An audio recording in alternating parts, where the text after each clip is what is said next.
Eto na palarga, hindi, lumarga na. Papuntang England sina Kim Chiu at Paolo Avellino para magpakilig.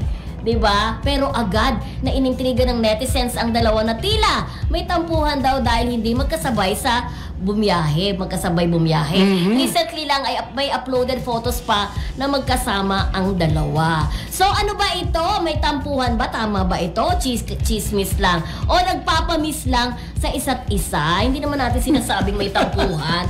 Kasi po tayo pag nagre-report, binabasa din natin ang mga reaksyon ng mga netizens. Baka kasi ano... The reason na hindi sila magkasama, alam naman natin na hindi rin naman regular performer o regular host si Paolo sa ASA, diba? Si Kim lang talaga ang regular doon. So, kailangan niyang sumabay doon sa mga kasama niya kung saan meron siyang production number, gano'n, kasama sila. Siyempre, hindi naman kailangan lagi silang magkasama ni Paolo. Meron lang number doon kung saan kakanta sila. Yun lang ang participation at saka ni Paolo. Siguro kasi, kaya nauna si Kim, di ba? May mga rehearsals. May mga rehearsals yan. Kasi nga, bukod sa pagiging host nga, isa rin siya sa mga performers talaga. Regular kasi siya. Regular siya talaga sa ASAP. Unlike si Paolo na kung may mga events lang katulad nung last year, nandun din sila sa Birmingham o marami rin silang mga pinuntahang bansa, doon lang nakakasama si Paolo. Pero this time kasi, katabi niya si Robby, katabi niya si Darren. Sila siguro may mga magkakasamang spills. Marami, magre-rehearse pa ang mga yan. Para lumalabas lang si Paolo, guest. Guest ka. Iba yung pagiging guest.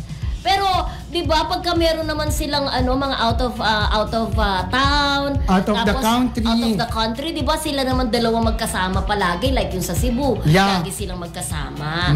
So, alam niyo naman ng mga netizens minsan, ay, bakit di magkasama? Ay, bakit di magkasabay? Kasi, kaya nauna si Kim, marami pa siyang gagawin.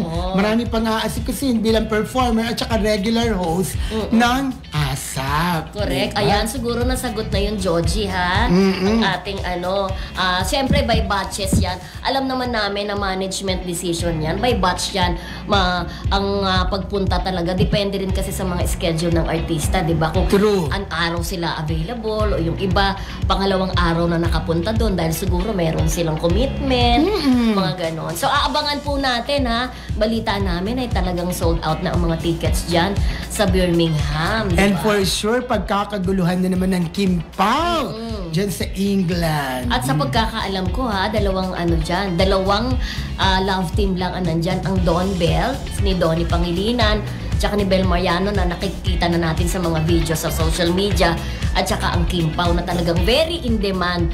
Sa dami ng mga love teams ngayon, hindi pa rin sila nakakalimutan. Yes, at saka sa dami po ng mga singers at saka artista na pupunta dyan, siguradong sulit na sulit ang tickets po na binayad ng ating mga kababayan doon sa England. Correct.